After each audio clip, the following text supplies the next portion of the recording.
got the Pro today. Let's go and do some more chopping. I call it brutal modernism. Clearing these trees, doing our bit for global warming, and then doing our bit a little bit more as we burn them down.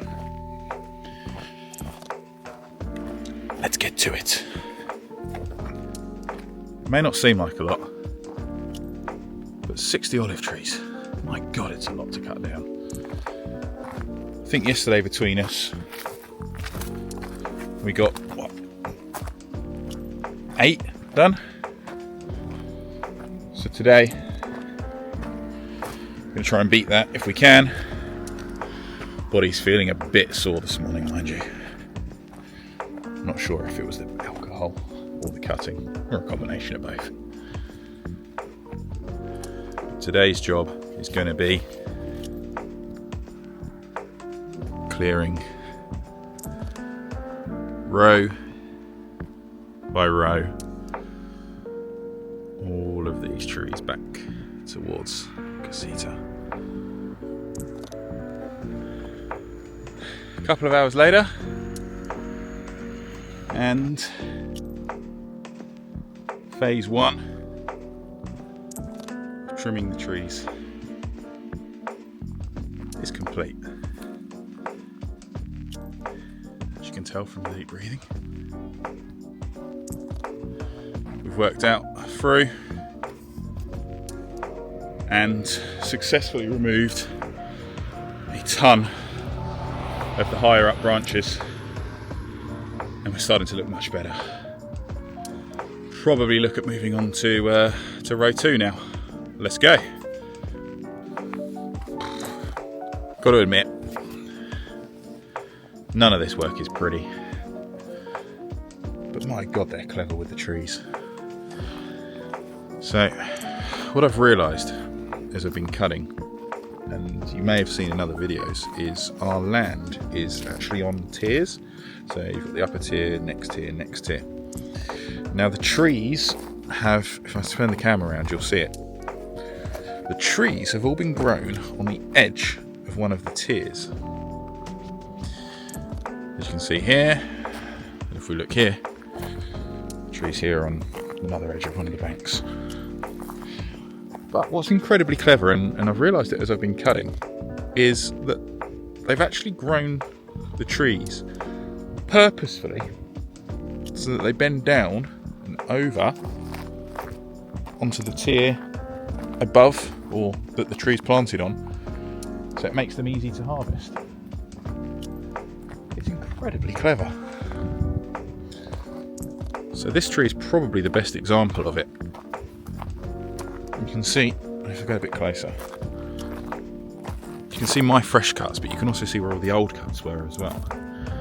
And all of them would have stopped the tree from bending over that way and then down to the hill where the olives would have been really difficult to harvest from, above your head. And all of the ones that they wanted to keep were where the tree bends down to this level, so they can put a net under here, give the branches a shake, pick the olives off and take them off to be harvested. Same with this one. You can see it all down and across. So clever. So clever. Time for another beer and then back to work. Wow, what a day. Sun is starting to get much lower in the sky, and at this time of year it gets dark pretty quick. So we're going to call it quits for today. Try and clear up a little bit. But we did fairly well. Let's turn the camera around. So, in total, we now have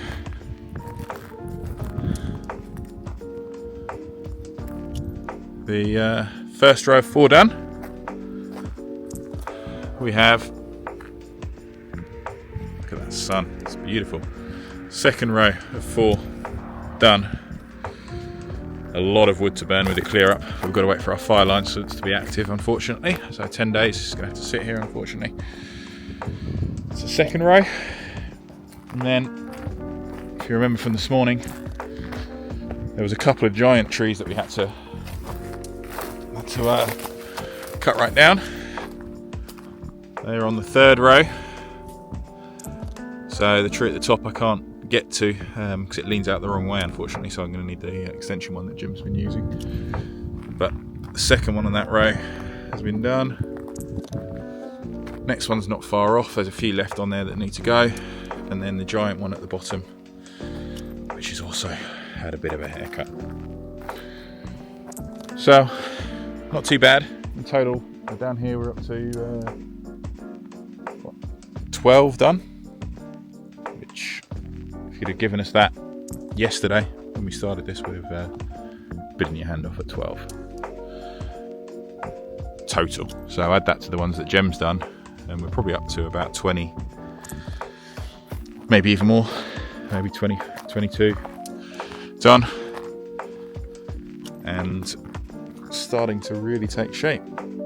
Hopefully this year, if we've caught these in time and we've done the right thing, which, to be honest, we don't really know what we're doing, we'll have a decentish olive harvest to be able to show for our work.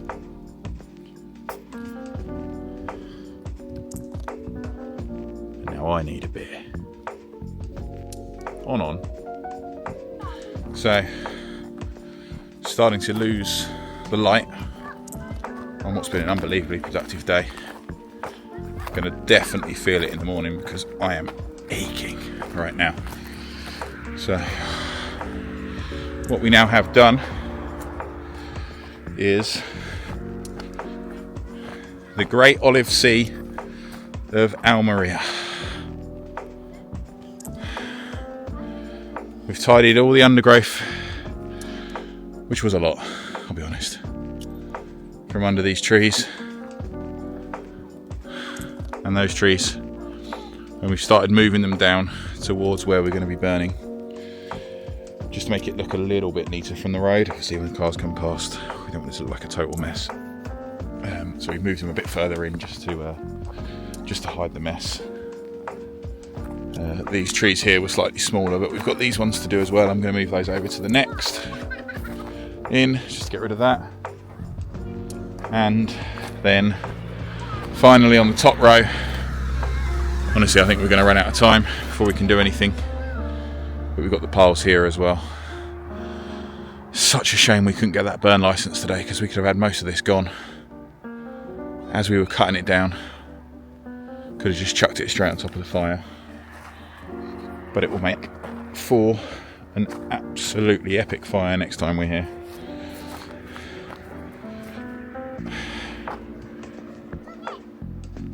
My word, olive trees are heavy.